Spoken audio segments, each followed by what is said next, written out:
Anshuman, welcome to the Commerce Talks podcast here in Riyadh Seamless Conference. And we've saved it for the best podcast. I was told by Lina before recording it. You're CEO of R&B. And before I tell anything wrong, please introduce R&B and yourself for a bit. So, I'm a retailer for 2 decades. Like I want to say always, I'm an engineer by education and a retailer by profession. I love being a retailer. I have done retailing mainly of sports goods, and now this is my first foray into value fashion. R&B is a value fashion concept that Apparel Group has developed internally over last 10 years. But right now we are in the middle of a massive expansion spree across GCC and India. And I look after the Saudi business for. And for the more like European listeners, is there something you can compare it as a business concept in Europe? Primark would be the nearest competition. I think they inspire us the most. Yeah, and is it also like a Primark vertically integrated? Yes, it is completely vertically integrated. Yes. Oh, okay. And when I was like entering the country first time last year, and it was a lot of like opinions about the country, like the rich Saudis and everybody spending like hell. So having obviously a concept focusing more on the value side is something new to me. So can you give us a bit more overview of the structure of the market and how it's adapted? So, Saudi is as you know, the largest market by population.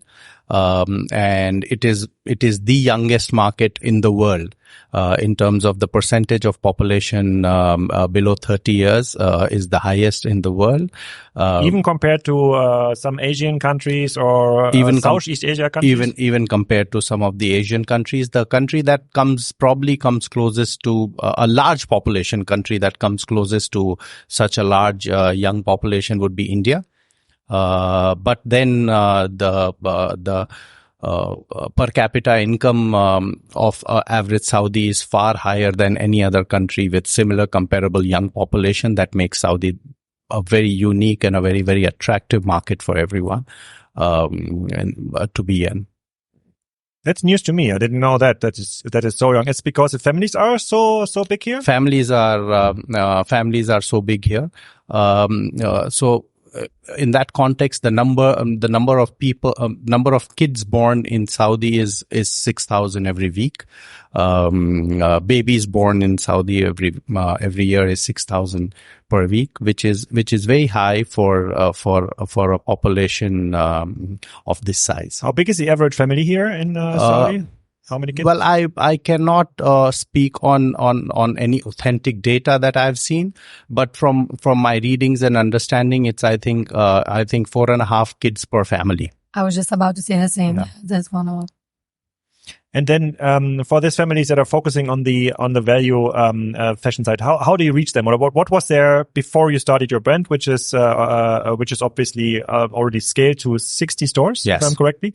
So what was their typical destination before you started your offering? So, Saudi, among the entire GCC countries is one that had highest street shopping, because if I take you 5-6 years back, malls were not accessible very easily for single men. Because a lot on high traffic days and on weekends, a lot of malls tended to be family only malls. So they were like somebody like controlling the access to a mall and saying you're yes, alone here and yes, you're not allowed. Yes. Even so, there would be like a spending goal. Yeah, no, yeah. But a single male wouldn't be allowed in the mall, and that made for a very vibrant high street shopping culture. Despite the weather not supporting it as much, high street was very, very strong.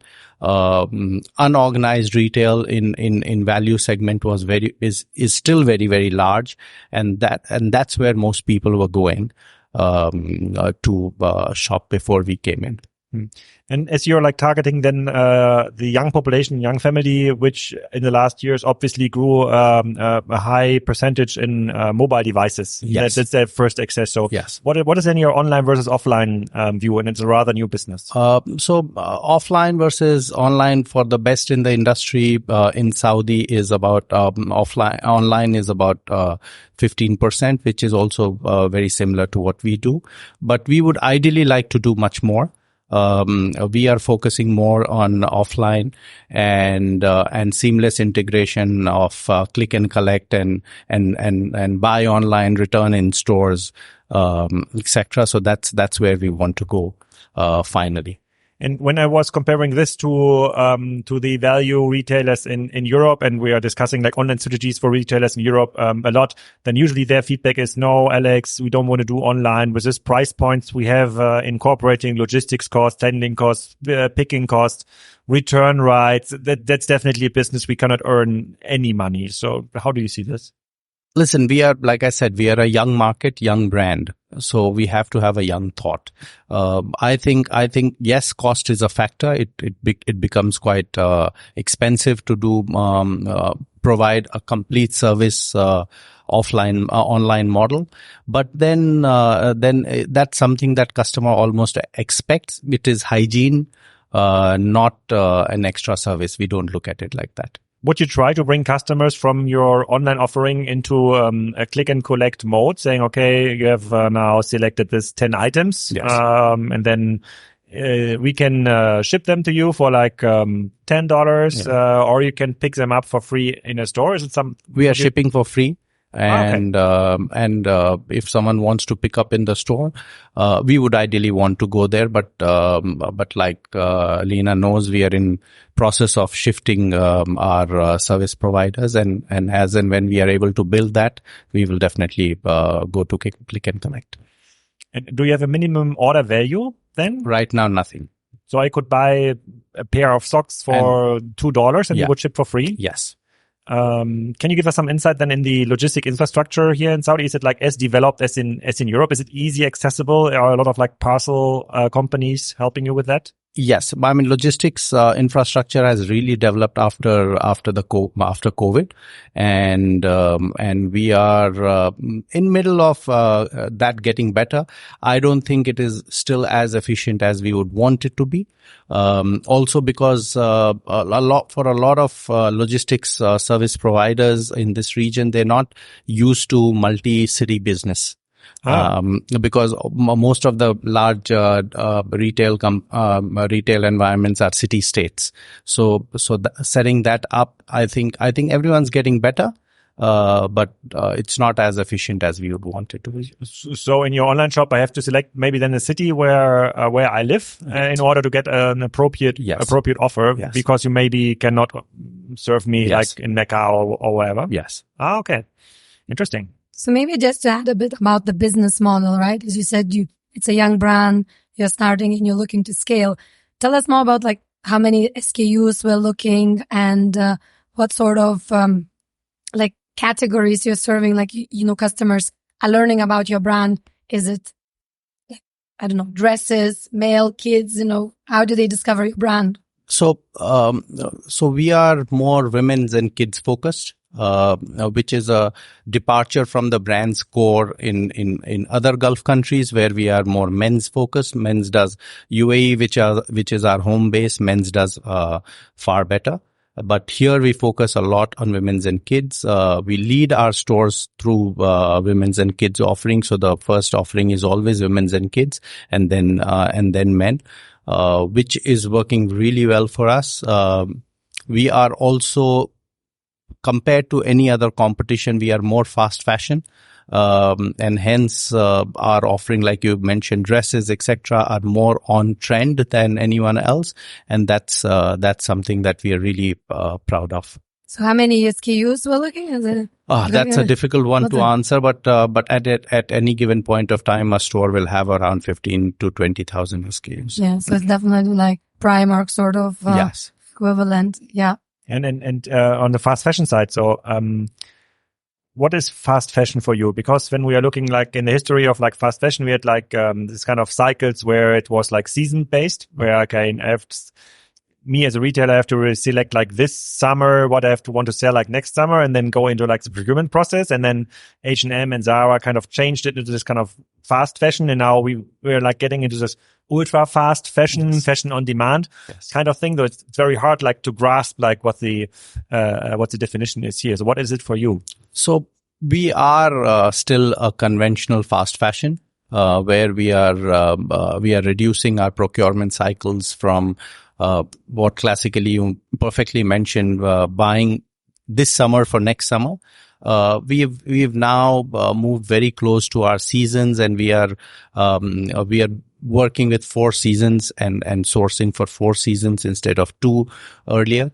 But ideally we would want to move to a 45 to a 60-day cycle where we launch every new product on demand every month. So definitely not going to ultra fast fashion zone, but faster fashion, if that's a word. Is it possible to produce value fashion in Saudi, or do we need to go to Jordan? No, we do not produce anything locally here. We source from various countries, the usual list of countries: China, India, Bangladesh, Vietnam, so on and so forth. So how many stores do you have in now? As you said, you are really like omni-channel players. So how many stores do you have? Like, is it Riyadh only, Riyadh, Jeddah, biggest cities, Dammam? So for us, Western region, which is Jeddah and Makkah, are the biggest contributors. They contribute to around 50% of our stores. But of late, Riyadh seems to be the region that's becoming more vibrant, and hence the focus for us. Focus area is Riyadh, but we are present in almost every city. So we are present in about 32 towns and cities. If you were asked like a normal or standard like Saudi citizen about like the brand awareness of R&B, would they all know the brand and what you're selling, what the brand position is? We are working towards becoming more having better top of the mind recall with customers, but we are right now a bit low because we are the latest entrant in the market. So if you would in fact, we tend to do much better in top of the mind recall in smaller cities than in the bigger cities, because there we are really well represented and strongly present. So that's where we are moving from out to in. Switching to the consumer side, as you said, it's a value consumer, and a comparison to, let's see, Primark. So I am a Primark customer. Everyone is. Everyone is, right? And, but if you ask me, like, what do I buy from Primark? I buy my festival gear. I buy everything that I only gonna wear once, something that I need to throw away. And, and it's not a shame enough of saying that, is because, but I would never buy my suit. I would never buy my dress I need to go for the dinner. And it's not that they have the latest trend. It's just that the quality of the items, let's say, is just not something, I don't know, I would go for dinner and I would, like, I don't know if something just dropped the coffee. I'm not sure if the dress would change color, right? Mm-hmm. So switching to R&B, are you targeting Saudi, like, let's say, value consumers that are looking for value? Or you're trying to say that kind of really like a fast fashion, consumers that want to keep up with a trend, and a bit like I bought loads of items, I wore it on a TikTok video, and then, I move on, but that does not mean I'm a value customer overall. So what sort of customers are you targeting? So we are targeting more a customer that's getting the first brush of a brand. Like I said right at the top, that Saudi has a huge unorganized retail market. It's a bit of a stretch to say unorganized, because they are organized in their own way and they're very successful, but they're not brands. So we would be the first brush. We want to be the first experience that the customer has of a fast fashion brand, and from there our endeavor is to retain them forever for great value, great styling, great product or quality of it. Very nice. On the customer side, do you work with like a loyalty card system, or how do you inform your customer on new styles or new seasons? So we have Club Apparel is our in-house loyalty program. It's been a cardless loyalty program for as long as you will remember, you can think of. And we get a huge customer recall through Club Apparel database. And that's what we rely on to reach out to the customer. Apart from that, social media, Snapchat is huge in Saudi. That's the main social media. So we work through influencers and on Snapchat. Maybe we come back to the influencer question, but on the loyalty card one, just to clarify it. So if it's cardless, how do you identify the customer during the checkout process? Mobile phone. Okay, there's kind of a QR code that is scanned and then... No, just you give the mobile phone and their point of sale knows everything about you. Yeah. But is there like an incentive to be part of it? Because usually you have kind of you get a special discounts, yes. whatever. Yes, okay. So I can tell you like as a consumer side, right? So apparel, which R&B is part is a very big, let's say, brand in the region. And since I remember, and I live here for 10 years, this was the only loyalty app, probably like the let's say, loyalty program that actually does work, and they're very successful. And I even open their app before I even shop and go to the cashier, right? So I always check the app. Why would you do this? Because, they will, for example, if one of their brands, an apparel, like Steve Madden, and then I am a customer of that. So while I'm trying my shoes, I will always open, see like what they have for loyalty customers, right? And it's so embedded in it that even the store executives will tell you to kind of check the app, if they have any promotion. It's really, really does work well. Like everyone in the company really, really pushes and this whole club apparel, and you're very incentivized. What do you think from 100 customers entering the store? How many have this app? So we normally depends on various countries. In more advanced countries, we have 70% from loyalty. 70% of our transactions come from loyalty. In Saudi, certainly that number is lower right now, but ideally we would like to keep it at about 80 to 85%. Impressive. No, their loyalty scheme is definitely very good. When you look at like the online market, and which is like the growing market, and like from a channel perspective, most likely the fastest growing, are you more concerned about what other value fashion retailers are doing, or are you concerned about like the new entrants from Asia? You stole my question. That's not true. I was just about to ask the same. So it's a bit of a double whammy. The entrants from Asia currently are driving the price and speed of fashion matrix to a different level, and that from a customer's point of view is a win. Whereas the brands in the region on online are more focused on discounting than anything else, which is driving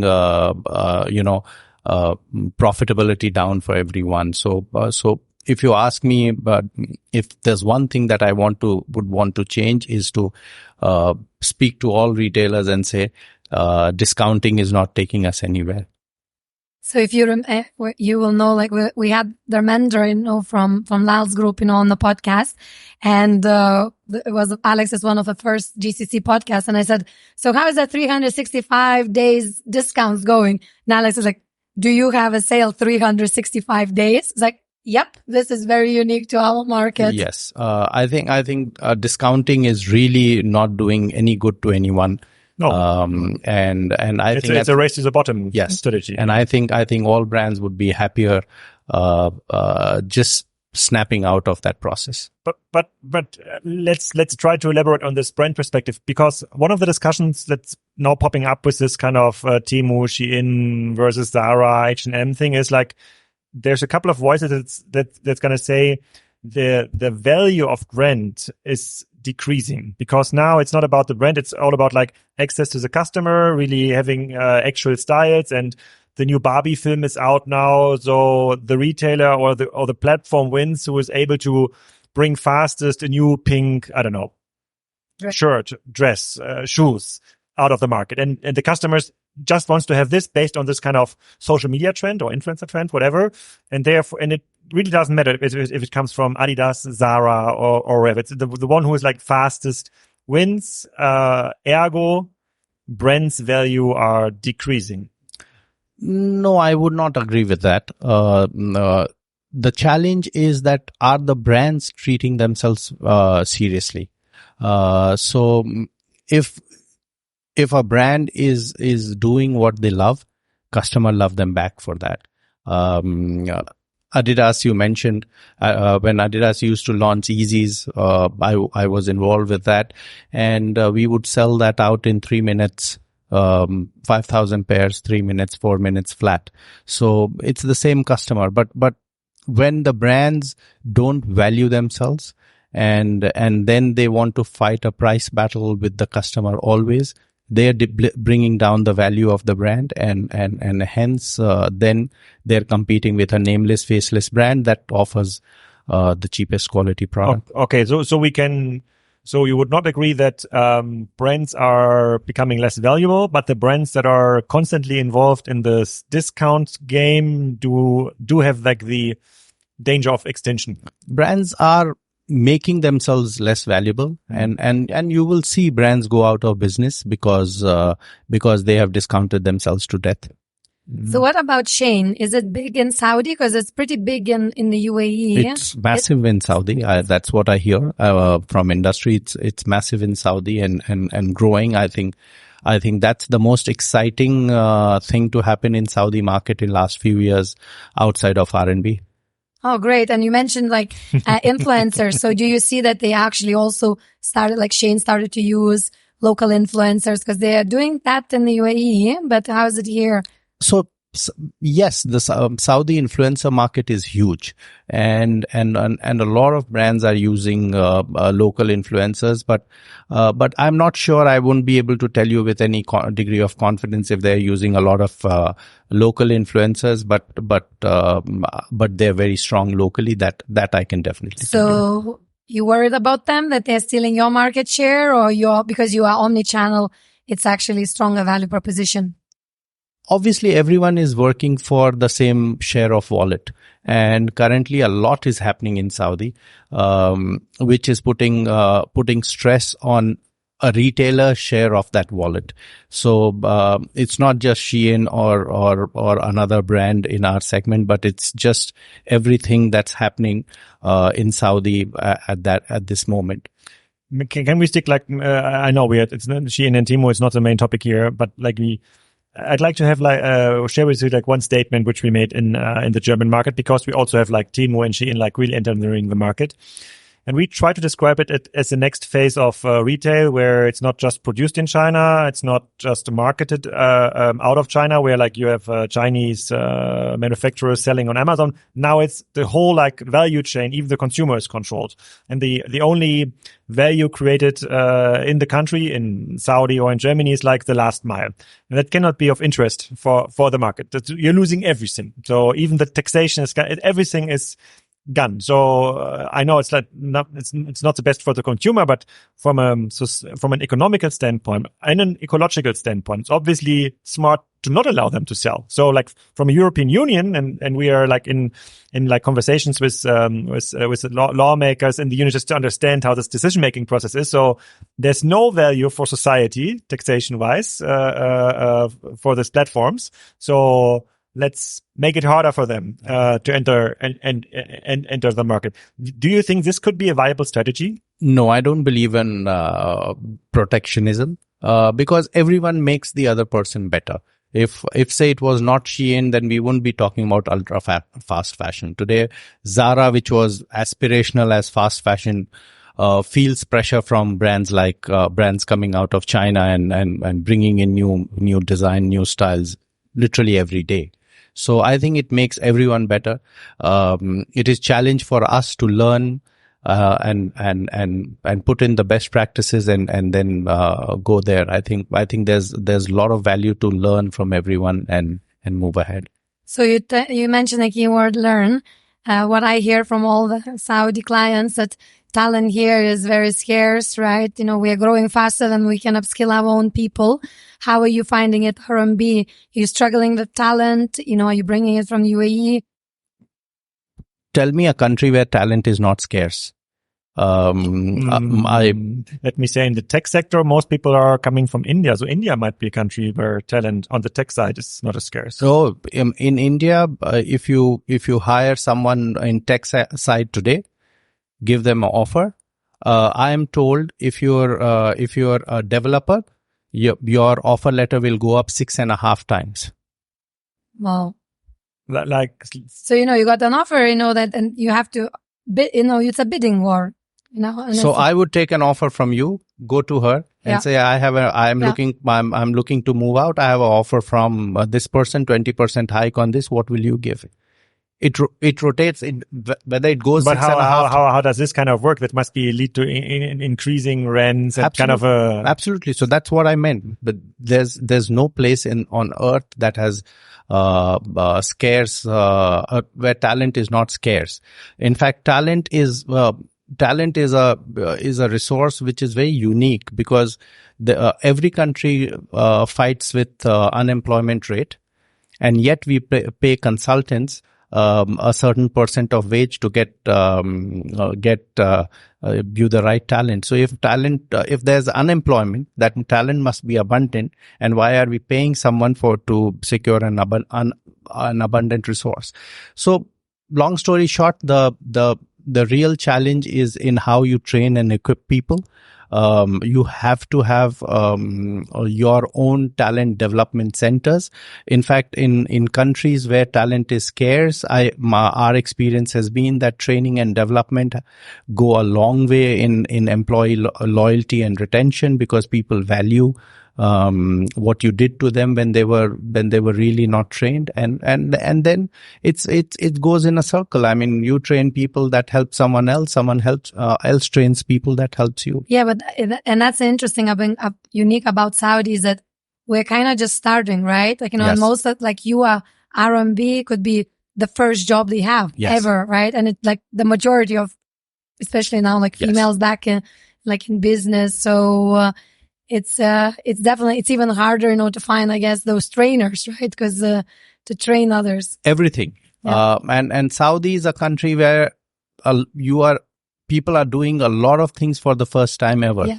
Right. So working for the first time, driving for the first time, having a coffee in a non-segregated cafe for the first time. So it's a very, very exciting place to be in. Like I said, right at the top, there's a lot of young population. And when you have a lot of young population, it becomes far more easier to source talent and develop and nurture people. So I'm not as worried as many other people are. Yes, if you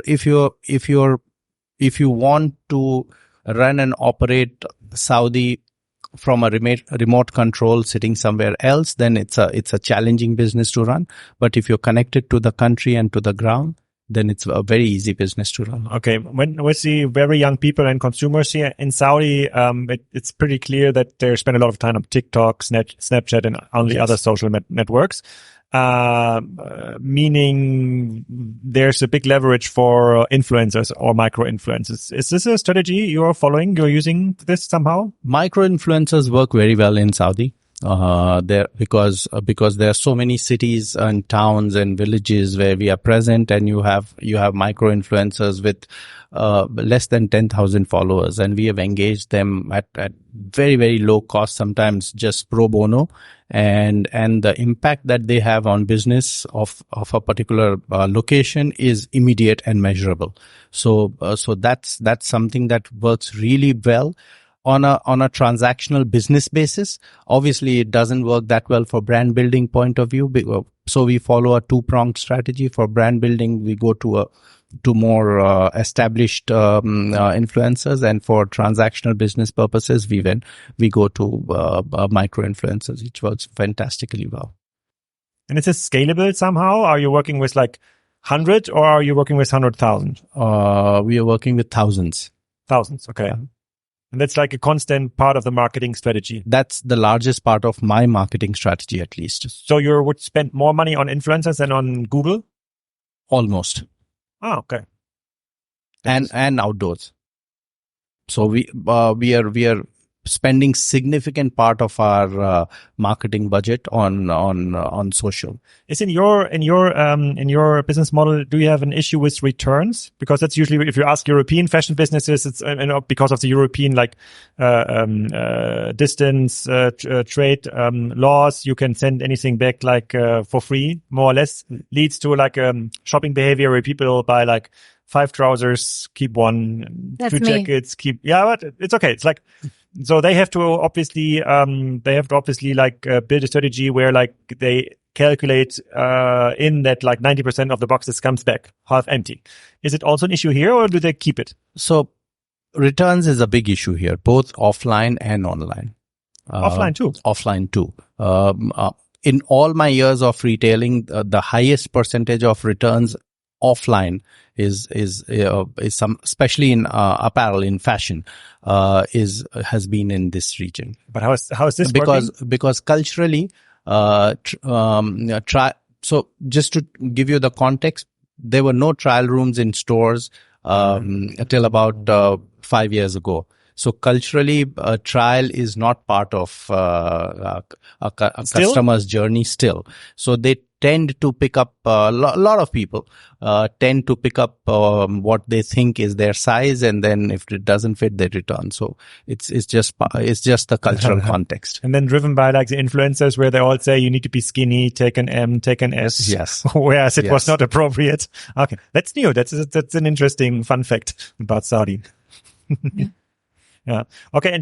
And when you're thinking about growing the strategy as the online or growing the business as the online channel is growing, would you rather prefer growing your offline footprint, or would you rather go into an aggressive online strategy? Because you could be online only too, right? You could have a warehouse and push all the apparel online only. We would love to have we have online strategy that's large enough to be grown independently.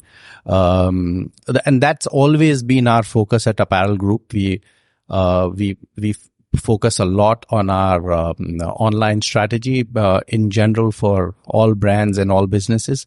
But currently, we are more focused on growing the offline footprint, and then use that as a leverage to grow online. Yeah.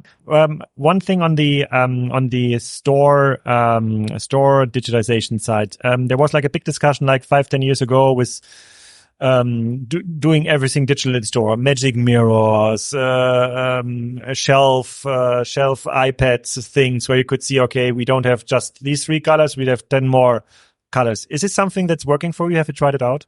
Well, I look everything gimmicky with a lot of suspicion and skepticism. Like I said in my panel also the other day, that we focus more on tech to make the back end smooth. Because finally the moment of truth comes when the customer likes the product and the size is available, and that's our biggest challenge, and that's the one that we want to conquer. Also, being able to predict fashion trends is more important.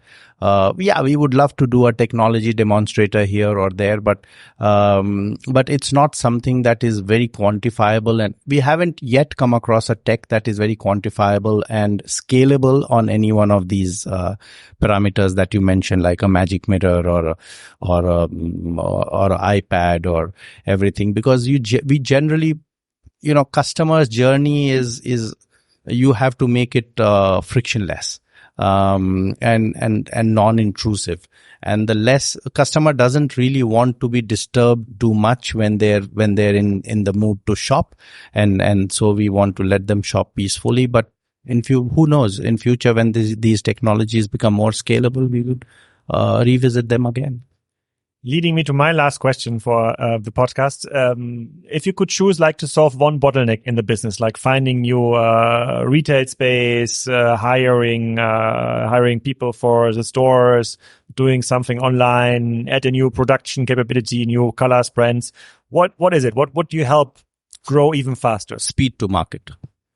So from factory to floor, to be able to reduce that means far better forecasting, far more accurate forecasting, and reduce the speed, increase the speed to market. So that's the biggest challenge. Obviously, Lena mentioned talent. Talent is a huge bottleneck, but it's not a specific Saudi issue. It's an issue everywhere. If you found talent that could take you forward, we could have 10 R&Bs made. But those are the two biggest challenges for us. Any closing questions from your side, Lena? No, I think, it's a very interesting conversation, and I'm really looking forward to the new website that you guys are building and hopefully launching soon, right? I'm looking forward to that as well, and I hope we will review it together. Absolutely. Anshuman, thank you for being here. Thank you.